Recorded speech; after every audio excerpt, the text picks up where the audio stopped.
जब यह महिला एसपी साहिबा थाने में जाती है तो उनके साथ ऐसा किया जाता है जो किसी ने सोचा भी नहीं था। एसपी आरती की जिले में नई पोस्टिंग हुई थी। एक दिन एक बुजुर्ग माँ और उसकी जवान बेटी उनके दफ्तर पहुंची। चेहरों पर डर, आंखों में आस। उन्होंने कहा, मैडम, गांव के जमींदार ने हमारे साथ बदसलूकी की। हम थाने गए, पर हमारी एफआईआर तक नहीं लिखी गई। उल्टा जमींदार थाने में आकर हमें धमकाता रहा। पुलिस वालों ने तो जैसे उसे सर आंखों पर बैठा रखा हो। एसपी साहिबा ने इस पर एक्शन लेने का सोचा और खुद सादे कपड़ों में उसी बूढ़ी माँ के साथ थाने पहुंची। उन्होंने जाकर कहा, मेरी माँ की एफआईआर क्यों नहीं लिखी? अभी दर्ज करो, नहीं तो ऊपर तक शिकायत जाएगी। थानेदार हंसते हुए बोला, तू कौन होती है हमें कानून सिखाने वाली? इतना कहकर दरोगा ने एएसपी साहिबा को धक्के देकर बाहर निकालने की कोशिश की। फिर जो होता है उसे देखकर किसी को अपनी आंखों पर यकीन नहीं होता है। और जब आप इस कहानी को पूरा सुनेंगे तो आपको भी यकीन करना मुश्किल हो जाएगा कि ऐसा भी होता है। तो दोस्तों, पूरी सच्चाई जानने के लिए वीडियो को पूरा जरूर देखें। और आप मेरे चैनल पर नए हैं तो वीडियो को एक लाइक करके हमारे चैनल को सब्सक्राइब जरूर कर दें। तो चलिए बिना देरी के वीडियो को शुरू करते हैं और शुरू से समझते हैं कि आखिर हुआ क्या था। रामपुर जिला। नाम तो बड़ा सीधा साधा था, लेकिन यहाँ के कानून के रास्ते बड़े टेढ़े मेढ़े थे। इसी रामपुर जिले की कमान अभी कुछ ही हफ्तों पहले एक नई एसपी साहिबा ने संभाली थी। नाम था आरती सिंह। उम्र कोई 30 से 32 साल, लेकिन आंखों में ऐसी तेजी और चेहरे पर ऐसा आत्मविश्वास था कि बड़े बड़े अपराधी भी नजरें झुका लेते थे। आरती के लिए रामपुर एक और पोस्टिंग नहीं थी, एक चुनौती थी। उसे पता था कि बाहर से शांत दिखने वाले इस जिले के अंदर जुर्म और भ्रष्टाचार की जड़ें बहुत गहरी थीं। वह हर रोज सुबह अपनी बड़ी सी ऑफिस की कुर्सी पर बैठती, फाइलों के ढेर को देखती और सोचती, शुरुआत कहां से करूं। एक ऐसी ही उमस भरी दोपहर थी। ऑफिस के बाहर पेड़ों पर सन्नाटा पसरा था और कूलर की घरघराहट भी कानों में चुभ रही थी। तभी एक अधेड़ उम्र की महिला, जिसका नाम शांति देवी थी, अपनी करीब 20 साल की बेटी राधा के साथ डरते डरते एसपी ऑफिस के गेट पर पहुंची। उनके कपड़े मैले थे, चेहरे पर हफ्तों की थकान और आंखों में एक अजीब सी बेबसी थी। शांति देवी का दिल किसी पंछी की तरह सीने में फड़फड़ा रहा था। उनके हाथ कांप रहे थे और गला सूख कर कांटा हो गया था। उनकी बेटी राधा ने अपनी मां का हाथ थामते हुए कहा, मां डर मत, यहां हमारी सुनवाई होगी। किसी ने बताया था कि नई मैडम बहुत अच्छी हैं। शांति देवी की आंखों में आंसू भर आए। बेटा, अब हिम्मत नहीं बची। थाने में जो हुआ उसके बाद तो भगवान पर से भी भरोसा उठ गया है। कुछ हफ्ते पहले तक उनकी जिंदगी ऐसी नहीं थी। गांव के एक कोने में उनका छोटा सा कच्चा पक्का घर था। शांति देवी दूसरों के खेतों में मजदूरी करती और राधा पढ़ाई के साथ साथ घर के काम में अपनी मां का हाथ बटाती थी। उनकी दुनिया छोटी थी, पर खुशियों से भरी थी। फिर एक दिन उनकी खुशियों को गांव के सबसे बड़े जमींदार गजराज सिंह की नजर लग गई। गजराज सिंह सिर्फ जमींदार नहीं था, वो गांव का बेताज बादशाह था। उसकी मर्जी के बिना गांव में पत्ता भी नहीं हिलता था। पुलिस, पटवारी सब उसकी जेब में थे। उसकी नजर शांति देवी के छोटे से घर पर थी, जो हाईवे के पास बन रही एक नई सड़क के किनारे था। वो उस जमीन को कौड़ियों के दाम में हड़पना चाहता था। एक सुबह वह अपने 4 गुंडों के साथ उनके दरवाजे पर आकर धमकाने लगा, बुढ़िया, यह जमीन खाली कर, मैंने खरीद ली है। उसकी आवाज में अहंकार और धमकी का जहर घुला हुआ था। शांति देवी ने हाथ जोड़कर कहा, मालिक, ये मेरे पुरखों की जमीन है, हम कहां जाएंगे? तभी राधा बाहर निकली। उसकी आंखों में डर नहीं, गुस्सा था। किस हक से खरीदने की बात कर रहे हो? यह हमारी जमीन है और हम इसे नहीं बेचेंगे। एक जवान लड़की का यूं बोलना गजराज को बर्दाश्त नहीं हुआ। उसने राधा का हाथ पकड़ लिया और बोला, बड़ी जबान चलने लगी है, तेरी जबान खींच लूंगा। और सुन, कल तक यह घर खाली नहीं हुआ तो तुझे उठाकर ले जाऊंगा और तेरी मां को इसी घर के साथ जला दूंगा। उस दिन मां बेटी जैसे तैसे बचकर भागे। उन्हें लगा कि कानून उनकी मदद करेगा। वे सीधे स्थानीय थाने पहुंचे। वहां का थानेदार था इंस्पेक्टर भीम सिंह। भीम सिंह अपनी तोंद और मूंछों के लिए पूरे इलाके में मशहूर था। उसकी वर्दी पर लगे सितारे चमक रहे थे, पर उसकी आत्मा पर भ्रष्टाचार की मोटी परत जमी हुई थी। उन्होंने अपनी आप बीती सुनाई। भीम सिंह ने उनकी कहानी सुनी जैसे कोई मजेदार किस्सा सुन रहा हो। उसने उन्हें घंटों बिठाए रखा, फिर चाय पी, पान खाया और आखिर में बोला, देखो गजराज सिंह, इलाके के इज्जतदार आदमी हैं। तुम लोग उन पर झूठा इल्जाम लगा रही हो। जाओ घर जाओ और उनसे माफी मांग लो। शांति देवी उसके पैरों पर गिर पड़ी। साहब, हमारी इज्जत का सवाल है, हमारी एफआईआर लिख लीजिए। तभी थाने का दरवाजा खुला और गजराज सिंह ऐसे अंदर आया जैसे वह उसका अपना घर हो। उसने आते ही भीम सिंह के कंधे पर हाथ रखा और हंसते हुए बोला, क्या इंस्पेक्टर साहब इन भिखारियों की पंचायत कर रहे हो? मैंने कहा था ना, ये नहीं मानेंगी। भीम सिंह तुरंत कुर्सी से खड़ा हो गया। अरे मालिक, आप आइए बैठिए। मैं तो बस इन्हें ही समझा रहा था कि आपकी शान में गुस्ताखी ना करें। गजराज ने घूरती हुई नजरों से मां बेटी को देखा और बोला, इंस्पेक्टर साहब, इनको अच्छे से समझाइए, वरना अगली बार यह शिकायत करने लायक नहीं रहेंगी। उस दिन थाने में उनकी एफआईआर नहीं लिखी गई, उल्टे उन्हें ही धमकाकर भगा दिया गया। उस दिन के बाद से उनका जीना मुश्किल हो गया था। गजराज के गुंडे रोज दरवाजे पर आकर धमकियां देते। गांव वालों ने भी डर के मारे उनसे बात करना बंद कर दिया था। किसी ने हिम्मत करके उन्हें बताया कि जिले में नई एएसपी मैडम आई हैं, शायद वहीं कुछ कर सकें। इसी आखिरी उम्मीद के साथ वे आज यहां पहुंची थी। एएसपी आरती सिंह की नजर गेट पर खड़े संतरी पर पड़ी, जो शांति देवी और राधा को अंदर आने से रोक रहा था। आरती ने इंटरकॉम पर अपने पीए को कहा, उन दोनों को अंदर भेजो। जैसे ही शांति देवी और राधा कांपते कदमों से ऑफिस में दाखिल हुई, आरती अपनी कुर्सी से खड़ी हो गई। उसने देखा कि शांति देवी कितनी डरी हुई है। उसने नरम आवाज में कहा, आइए माँ जी, बैठिए, पानी पीजिए। एक बड़े पुलिस अफसर के मुंह से माँ जी सुनकर शांति देवी की आंखों से झरझर आंसू बहने लगे। उसने अपनी पूरी कहानी, अपनी पूरी पीड़ा आरती के सामने उतार दी।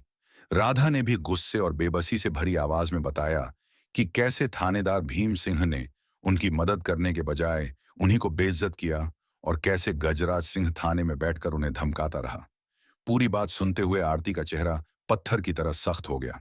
उसकी उंगलियां मेज पर रखे पेपरवेट पर कस गईं। उसे गुस्सा आ रहा था अपने ही सिस्टम पर, उन कीटों पर जो वर्दी पहनकर उसे खोखला कर रहे थे। उसे शांति देवी में अपनी मां और राधा में अपनी छोटी बहन नजर आ रही थी। उसे याद आया कि कैसे बचपन में उसने एक बेईमान पुलिस वाले को उसके पिता को परेशान करते देखा था। उसी दिन उसने ठान लिया था कि वह इस सिस्टम का हिस्सा बनेगी, लेकिन इसे बदलने के लिए।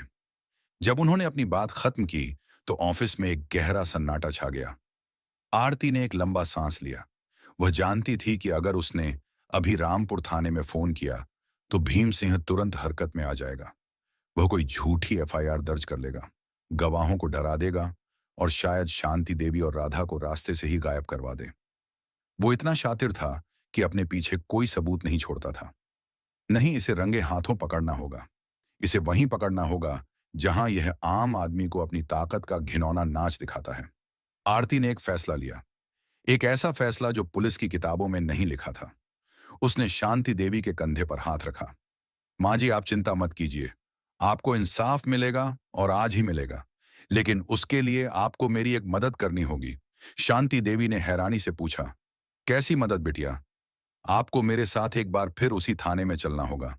यह सुनते ही शांति देवी और राधा के चेहरे का रंग उड़ गया। राधा बोली, नहीं मैडम, हम वहां दोबारा नहीं जा सकते। वो भीम सिंह हमें मार डालेगा। आरती ने मुस्कुराकर कहा, इस बार आप अकेली नहीं होंगी, इस बार आपकी यह बेटी आपके साथ चलेगी। उसने अपने पीए को बुलाया और उसे कुछ निर्देश दिए। जाओ, मेरे लिए एक साधारण सा सलवार सूट लेकर आओ, और हाँ, गाड़ी तैयार रखो, लेकिन पुलिस की नहीं, एक प्राइवेट जीप। पीए हैरान था, पर वो मैडम के काम करने का तरीका जानता था। वह चुपचाप चला गया। आरती ने शांति देवी को समझाया, देखिए माँ जी, मैं वहां एसपी बनकर नहीं जाऊंगी, मैं आपकी बेटी बनकर जाऊंगी। मैं देखना चाहती हूं कि वह लोग एक आम नागरिक के साथ कैसा बर्ताव करते हैं। आपको बस इतना करना है कि आप मुझे पहचानेंगे नहीं। क्या आप कर पाएंगी? शांति देवी की आंखों में अब डर की जगह एक नई चमक थी। उन्होंने आरती के सिर पर हाथ फेरते हुए कहा, हाँ बिटिया, तू हमारी खातिर इतना कर रही है तो हम अपनी जान भी दे देंगे। आधे घंटे बाद एसपी आरती सिंह एक साधारण से नीले रंग के सलवार सूट में थी। उसने अपने बाल बांध लिए थे और चेहरे पर कोई मेकअप नहीं था। उसे देखकर कोई नहीं कह सकता था कि यह रामपुर जिले की सबसे बड़ी पुलिस अफसर है। वो शांति देवी और राधा के साथ एक प्राइवेट जीप में बैठी और रामपुर थाने की ओर चल पड़ी। गाड़ी में खामोशी थी। शांति देवी का दिल अभी भी जोर जोर से धड़क रहा था, पर अब उस धड़कन में डर के साथ साथ एक अजीब सा रोमांच भी था।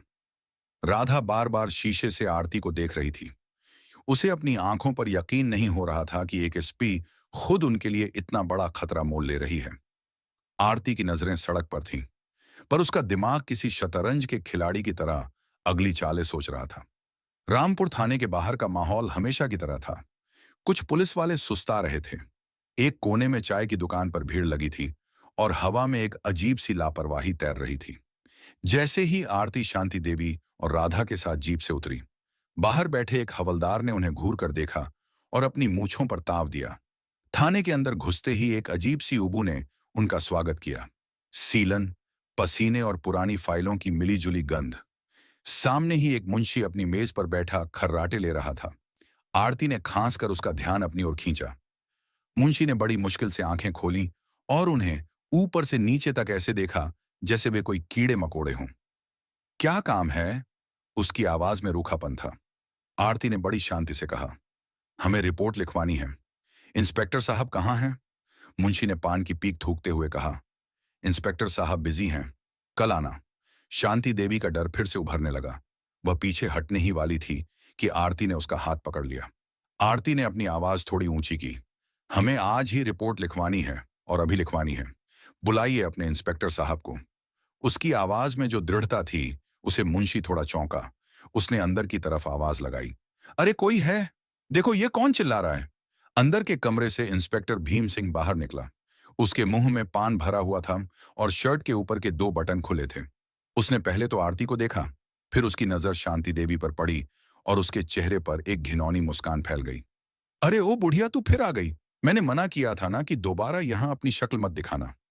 दिमाग खराब है क्या तेरा? शांति देवी डर के मारे आरती के पीछे छिप गई। अब आरती सामने आई। उसकी आंखों में एक अजीब सी आग थी। इंस्पेक्टर साहब, आपने इनकी एफआईआर क्यों नहीं लिखी? भीम सिंह ढाका मारकर हंसा। थाने में मौजूद बाकी पुलिस वाले भी हंसने लगे। तू कौन होती है मुझसे? ये पूछने वाली इसकी नई नई वकील बनी है क्या? शक्ल देखी है अपनी बड़ी आई कानून सिखाने वाली। आरती ने शांत रहते हुए कहा, मैं भी हूं, एक नागरिक हूं और आप एक पब्लिक सर्वेंट हैं। आपका फर्ज है हमारी शिकायत सुनना।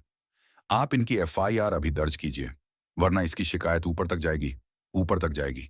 भीम सिंह अब गुस्से में आ गया था। उसका अहंकार चोट खा चुका था। तू मुझे धमकी देगी? तेरी यह हिम्मत? तुझे पता है मैं कौन हूं? अभी तुझे ऐसी जगह बंद करूंगा कि सारी हेकड़ी निकल जाएगी। वो आगे बढ़ा और उसने आरती का हाथ पकड़कर उसे बाहर की ओर धकेलने की कोशिश की। चल निकल, यहां से दफा हो जा। और तू बुढ़िया, अगर कल सुबह तक गांव खाली नहीं किया तो गजराज भाई जो कह रहे थे वही होगा। यह उसकी सबसे बड़ी गलती थी। जिस पल भीम सिंह ने आरती का हाथ पकड़ा, थाने की हवा जैसे जम सी गई। आरती ने एक झटके से अपना हाथ छुड़ाया। उसकी आंखों में अब वो बनावटी डर नहीं, बल्कि एक शेरनी वाला गुस्सा था। एक ऐसा गुस्सा जो सब कुछ जलाकर राख कर सकता था। उसने अपनी शांत लेकिन गरजती हुई आवाज में कहा, जो पूरे थाने में गूंज गई, हिम्मत तो देखो, तुम्हारी इंस्पेक्टर एक औरत पर हाथ उठाते हो। उसने अपने पर्स से अपना आईडी कार्ड निकाला, उसे भीम सिंह की आंखों के ठीक सामने खोल दिया। कार्ड पर अशोक स्तंभ चमक रहा था और नीचे मोटे अक्षरों में लिखा था, Aarti Singh, superintendent of police, SP, जिला रामपुर। भीम सिंह की आंखें फटी की फटी रह गईं। उसके हाथ से पान की डिब्बी छूटकर जमीन पर गिर गई। एक पल के लिए उसे लगा कि वह कोई सपना देख रहा है। उसके कानों में आरती की आवाज हथौड़े की तरह पड़ी। नाम है आरती सिंह, इस जिले की नई एसपी। अब बताओ, ऐसे मिलता है यहां की जनता को इंसाफ? पूरे थाने में मौत जैसा सन्नाटा छा गया। जो पुलिस वाले अभी हंस रहे थे, उनके चेहरे सफेद पड़ गए थे। मुंशी अपनी कुर्सी के नीचे घुसने की कोशिश कर रहा था। चाय वाला डरकर केतली छोड़ाकर भाग खड़ा हुआ और इंस्पेक्टर भीम सिंह उसके पैरों के नीचे से जैसे जमीन खिसक गई थी। जिस जुबान से वह अभी जहर उगल रहा था, वो अब तालू से चिपक गई थी। उसका शरीर कांपने लगा। माथे पर पसीने की नदियां बहने लगीं और धड़ाम की आवाज के साथ वो आरती के पैरों पर गिर पड़ा। मैडम, गलती गलती हो गई मैडम, माफ कर दीजिए। मुझे नहीं पता था, वो गिड़गिड़ा रहा था। आरती ने नफरत से उसकी ओर देखा। जब मैं एक आम औरत थी तब तुम्हें कानून याद नहीं आया? तब तुम्हें मेरी इज्जत का ख्याल नहीं आया? उठो, एक पुलिस वाले का पैरों पर गिरना इस वर्दी की तौहीन है और तुमने तो इसे पहले ही अपने कारनामों से बहुत बदनाम कर दिया है। आरती सिंह अब पूरी तरह से अपने एसपी के अवतार में आ चुकी थी। उसकी आवाज में वह अधिकार था जो सिस्टम को हिला सकता था। उसने कांपते हुए मुंशी की तरफ उंगली उठाई। सस्पेंशन ऑर्डर टाइप करो। इंस्पेक्टर भीम सिंह तत्काल प्रभाव से सस्पेंड किए जाते हैं। फिर उसने बाकी पुलिस वालों की तरफ देखा जो दीवार से चिपक कर खड़े थे। और तुम सब जो यहां खड़े तमाशा देख रहे थे, तुम सब के सब लाइन हाजिर। आज से तुम लोगों की ड्यूटी पुलिस लाइन के ग्राउंड में घास छीलने की है। वहीं तुम सीखोगे कि अनुशासन क्या होता है। किसी की हिम्मत नहीं हुई कि एक शब्द भी बोल सके। इसके बाद आरती बढ़ी और शांति देवी और राधा की तरफ देखा। उसके चेहरे के सख्त भाव एकदम से नरम पड़ गए। आंखों में वही ममता लौट आई। आइए मां जी, उसने शांति देवी का हाथ पकड़कर कहा। अब आपकी रिपोर्ट लिखी जाएगी। वो खुद भीम सिंह की बड़ी सी कुर्सी पर जाकर बैठ गई। उसने अपने हाथ से उस कुर्सी की धूल झाड़ दी, जैसे उस पर लगे भ्रष्टाचार के दाग साफ कर रही हो। उसने शांति देवी को अपने सामने वाली कुर्सी पर बिठाया और राधा को उनके पास खड़ा किया। लीजिए मां जी, पानी पीजिए। उसने खुद उन्हें पानी का गिलास दिया। शांति देवी और राधा के लिए यह किसी सपने जैसा था। जिस कुर्सी पर बैठकर एक शैतान उनका अपमान कर रहा था, आज उसी कुर्सी पर एक देवी बैठकर उन्हें इंसाफ दे रही थी। आरती ने खुद अपने हाथ से उनकी एफआईआर लिखी। एक एक शब्द, एक एक डिटेल। उसने सिर्फ गजराज सिंह पर ही नहीं, बल्कि इंस्पेक्टर भीम सिंह पर भी ड्यूटी में लापरवाही, एक महिला के साथ बदसलूकी और अपराधी को संरक्षण देने का मामला दर्ज किया। एफआईआर लिखने के बाद उसने वायरलेस सेट उठाया। उसकी आवाज पूरे डिस्ट्रिक्ट कंट्रोल रूम में गूंजी।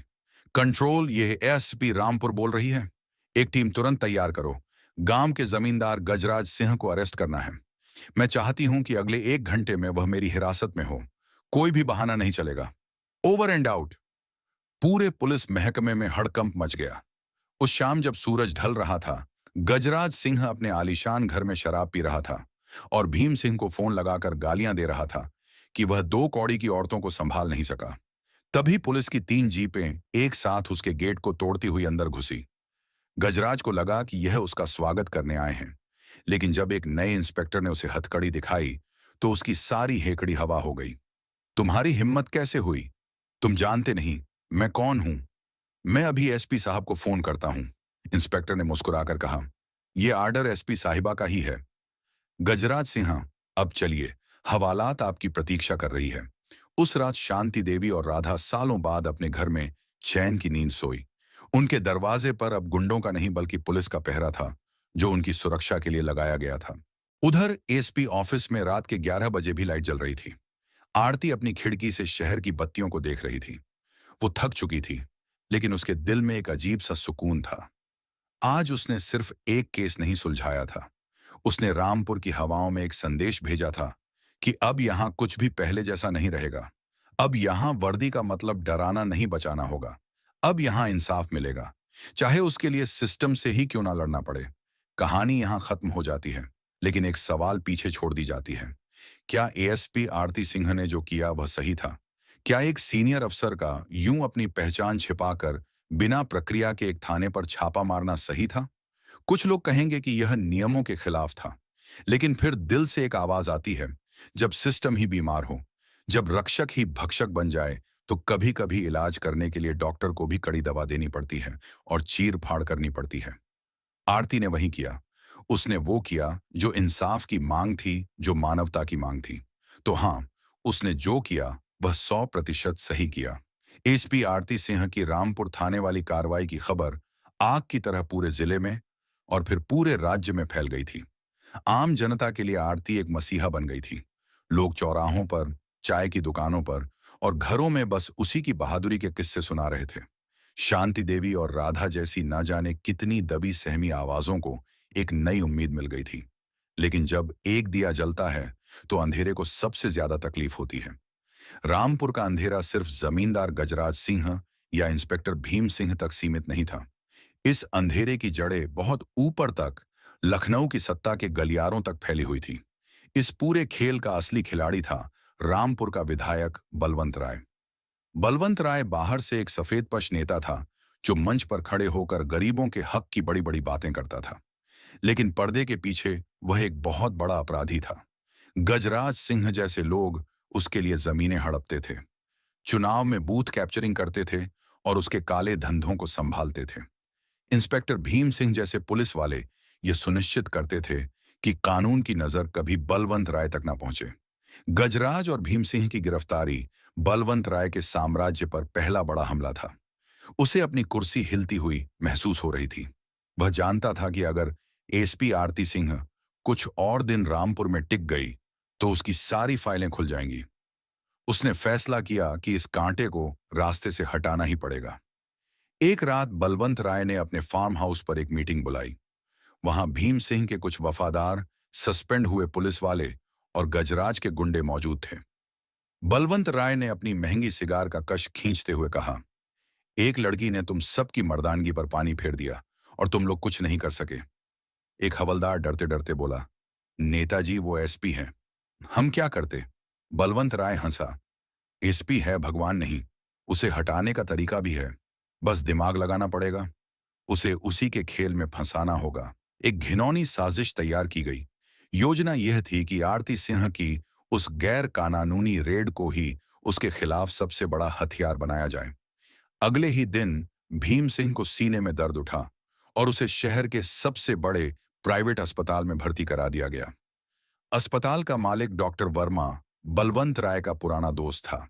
उसने लाखों रुपए लेकर भीम सिंह की एक झूठी मेडिकल रिपोर्ट तैयार की, जिसमें दिखाया गया था कि एसपी मैडम की मारपीट की वजह से उसकी 3 पसलियां टूट गई हैं और उसे हार्ट अटैक आया है। इसके साथ ही सस्पेंड हुए सभी पुलिस वालों ने एक हलफनामे पर दस्तखत किए, जिसमें लिखा था कि एसपी आरती सिंह ने नशे की हालत में थाने में घुसकर इंस्पेक्टर भीम सिंह को बुरी तरह पीटा और गालियां दी। उन्होंने यह भी लिखा कि शांति देवी और राधा को पैसे देकर झूठी कहानी बनाने के लिए मजबूर किया गया था। यह सारा सबूत लेकर बलवंत राय सीधा राजधानी पहुंच गया। उसने अपने राजनीतिक रसूख का इस्तेमाल किया और गृह मंत्रालय में अपने दोस्तों से मुलाकात की। उसने कहानी को ऐसे पेश किया जैसे एक नई नई अनुभवहीन एसपी अपनी ताकत का गलत इस्तेमाल कर रही है और राज्य की छवि खराब कर रही है। मंत्रालय पर दबाव बनाया गया। मीडिया के एक हिस्से को भी खरीद लिया गया, जिन्होंने आरती सिंह के खिलाफ खबरें छापनी शुरू कर दी। एक एसपी की गुंडागर्दी, वर्दी का घमंड, क्या कानून से ऊपर है पुलिस? सरकार को एक्शन लेने के लिए मजबूर होना पड़ा। मामले की जांच के लिए एक उच्च स्तरीय कमेटी बनाई गई, जिसका अध्यक्ष एक ऐसे डीआईजी को बनाया गया जो बलवंत राय का करीबी माना जाता था। एक सुबह जब आरती अपनी ऑफिस की फाइलों में डूबी हुई थी, तभी डीआईजी साहब की गाड़ी उसके ऑफिस के सामने आकर रुकी। आरती ने उन्हें सैल्यूट किया, लेकिन डीआईजी के चेहरे पर कोई भाव नहीं था। जांच एक नाटक से ज्यादा कुछ नहीं थी। आरती से सवाल पूछे गए, लेकिन उसके जवाबों को नजरअंदाज कर दिया गया। भीम सिंह की झूठी मेडिकल रिपोर्ट और पुलिस वालों के झूठे हलफनामों को सच मान लिया गया। शांति देवी और राधा को भी बुलाया गया। उन्हें डराया धमकाया गया, लेकिन वे अपनी बात पर अड़ी रहीं। उन्होंने कहा, हमारी मैडम ने हमें इंसाफ दिया है, हम झूठ नहीं बोलेंगे, चाहे हमारी जान ही क्यों ना चली जाए। लेकिन उनकी सच्ची गवाही को दबाव में दिया गया बयान कहकर खारिज कर दिया गया। 3 दिन बाद फैसला आ गया। एसपी आरती सिंह को अपनी शक्तियों का दुरुपयोग करने, अधिकारी के साथ मारपीट करने और अनुशासनहीनता के आरोप में जांच पूरी होने तक तत्काल प्रभाव से सस्पेंड कर दिया गया। वो दिन आरती की जिंदगी का सबसे मुश्किल दिन था। जिस वर्दी को उसने अपनी जान से ज्यादा चाहा था, आज उसी वर्दी को उतार कर रखने का आदेश आया था। उसने अपनी बेल्ट उतारी, अपनी टोपी मेज पर रखी और अपने नाम की प्लेट को हटाया। उसकी आंखों में आंसू नहीं थे, एक ज्वाला थी। वह जानती थी कि यह एक साजिश है और वह इसका पर्दाफाश करके रहेगी। जब वह अपना सामान लेकर अपने क्वार्टर की तरफ जा रही थी, तो उसने देखा कि भीम सिंह और उसके साथी थाने के बाहर जश्न मना रहे थे और मिठाइयां बांट रहे थे। गजराज सिंह भी जमानत पर बाहर आ चुका था। अंधेरा एक बार फिर जीतता हुआ दिख रहा था। सस्पेंशन के दिन मुश्किल थे। आरती अब एसपी नहीं थी। उसके पास कोई पावर नहीं थी, कोई टीम नहीं थी। वह अपने छोटे से क्वार्टर में अकेली थी, लेकिन उसने हार नहीं मानी थी। उसकी सबसे बड़ी ताकत बनकर उभरे शांति देवी और राधा। वे दोनों हर रोज उसके लिए खाना लेकर आती। वे घंटों उसके पास बैठती और उसका हौसला बढ़ाती। राधा कहती, मैडम, आप हिम्मत मत हारना, सच्चाई कभी नहीं हारती। उनका यह निस्वार्थ प्रेम आरती को लड़ने की ताकत देता था। एक और इंसान था जो चुपचाप आरती के साथ खड़ा रहा था, उसका भरोसेमंद कांस्टेबल रामफल। रामफल जानता था कि मैडम बेकसूर हैं। वो ड्यूटी के बाद चोरी छिपे आरती से मिलने आता और उसे थाने और जिले में चल रही गतिविधियों की जानकारी देता। वो आरती की आंख और कान बन गया था। इसी दौरान इस कहानी में एक और किरदार की एंट्री हुई। प्रिया शर्मा, एक युवा और निडर पत्रकार। प्रिया एक छोटे से न्यूज पोर्टल के लिए काम करती थी, लेकिन उसके इरादे बड़े थे। वह काफी समय से बलवंत राय और गजराज सिंह के गठज पर एक बड़ी स्टोरी करना चाहती थी। जब उसने आरती सिंह के सस्पेंशन की खबर सुनी, तो उसे तुरंत समझ में आ गया कि यह मामला उतना सीधा नहीं है जितना दिख रहा है। प्रिया ने हिम्मत करके आरती से संपर्क किया। शुरू में आरती को उस पर शक हुआ, लेकिन जब उसने प्रिया की आंखों में सच्चाई के लिए लड़ने की वही आग देखी जो उसके अंदर थी, तो उसने उस पर भरोसा कर लिया। अब एक नई टीम बन चुकी थी। एक सस्पेंडेड एसपी, एक ईमानदार कांस्टेबल और एक निडर पत्रकार, और उनका मिशन था बलवंत राय के काले साम्राज्य का पर्दाफाश करना। तीनों ने मिलकर काम करना शुरू कर दिया। आरती अपने अनुभव से रणनीति बनाती, प्रिया अपनी पत्रकारिता की स्किल्स का इस्तेमाल करके जानकारी निकालती, और रामफल अंदर का आदमी बनकर उन्हें जरूरी सूचनाएं देता। सबसे पहला टारगेट था डॉक्टर वर्मा की झूठी मेडिकल रिपोर्ट। प्रिया ने एक मरीज बनकर डॉक्टर वर्मा के अस्पताल में स्टिंग ऑपरेशन किया। उसने डॉक्टर को यह कहते हुए रिकॉर्ड कर लिया कि पैसे फेंको तो जिंदा आदमी को मुर्दा और मुर्दे को जिंदा साबित कर दूं। यह एक बड़ा सबूत था। दूसरा कदम था सस्पेंड हुए पुलिस वालों में से किसी एक को तोड़ना। रामफल ने एक ऐसे हवलदार से संपर्क किया जिसे पैसे का सबसे कम हिस्सा मिला था और जो अब पछता रहा था। आरती ने खुद भेष बदलकर उससे मुलाकात की और उसे समझाया। उसने उसे वादा किया कि अगर वह सच बताएगा तो उसकी नौकरी बचाने में मदद की जाएगी। हवलदार सरकारी गवाह बनने के लिए तैयार हो गया, लेकिन सबसे बड़ा सबूत अभी बाकी था। उन्हें बलवंत राय को सीधे गजराज सिंह के काले धंधों से जोड़ना था। प्रिया को पता चला कि बलवंत राय का एक पुराना मुंशी था जिसे उसने धोखा देकर निकाल दिया था। आरती और प्रिया ने उसे ढूंढा निकाला। शुरू में वह डर के मारे कुछ भी बताने को तैयार नहीं हुआ, लेकिन आरती ने उसे समझाया, अगर आज तुम चुप रह गए तो बलवंत राय जैसे लोग हमेशा जीतते रहेंगे। उस मुंशी का जमीर जाग गया। उसने उन्हें बताया कि बलवंत राय के फार्म हाउस के एक पुराने स्टोर रूम में एक लाल डायरी है जिसमें उसके सारे काले धंधों, जमीनों के सौदों और पैसों के लेन देन का कच्चा चिट्ठा है। अब सवाल यह था कि उस डायरी को फार्म हाउस से बाहर कैसे निकाला जाए, जहां परिंदा भी पर नहीं मार सकता था। आरती ने एक खतरनाक लेकिन फूल प्रूफ प्लान बनाया। एक रात जब बलवंत राय ने अपनी जीत का जश्न मनाने के लिए फार्म हाउस पर एक बड़ी पार्टी रखी थी, प्रिया एक कैटरिंग स्टाफ बनकर अंदर घुस गई। उसी समय आरती और रामफल ने फार्म हाउस के पीछे के हिस्से में बिजली के तारों में एक छोटा सा शॉर्ट सर्किट कर दिया। फार्म हाउस की बिजली गुल हो गई और अफरा तफरी मच गई। इसी मौके का फायदा उठाकर प्रिया स्टोर रूम में घुस गई और उसने वह लाल डायरी निकाल ली। अगले दिन प्रिया शर्मा ने अपने न्यूज पोर्टल पर एक लाइव प्रेस कॉन्फ्रेंस की। उसने एक एक करके सारे सबूत देश के सामने रख दिए। डॉक्टर वर्मा का स्टिंग ऑन ऑपरेशन, हवलदार का कबूलनामा और आखिर में वो लाल डायरी। पूरे देश में भूचाल आ गया। मीडिया में बलवंत राय की थू-थू होने लगी। विपक्ष ने विधानसभा में हंगामा खड़ा कर दिया। सरकार पर इतना दबाव पड़ा कि उसे तुरंत एक्शन लेना पड़ा। एक नई और ईमानदार जांच कमेटी बैठाई गई। बलवंत राय, गजराज सिंह, भीम सिंह और डॉक्टर वर्मा सबको गिरफ्तार कर लिया गया और एसपी आरती सिंह, उन्हें न सिर्फ बाइज्जत बरी किया गया बल्कि उनके सस्पेंशन को रद्द करके उन्हें दोबारा रामपुर का एसपी नियुक्त किया गया। इस बार पूरे सम्मान के साथ जिस दिन आरती ने दोबारा अपनी वर्दी पहनी, वह दिन रामपुर के इतिहास में दर्ज हो गया। हजारों की संख्या में आम लोग उसके ऑफिस के बाहर इकट्ठा हो गए थे। वे फूल मालाएं लेकर आए थे और एसपी आरती सिंह जिंदाबाद के नारे लगा रहे थे। आरती ने अपनी गाड़ी से उतरकर सबसे पहले शांति देवी और राधा को गले लगाया। उनकी आंखों में खुशी के आंसू थे। आरती सिंह ने माइक हाथ में लिया और कहा, यह जीत मेरी नहीं, आप सबकी है।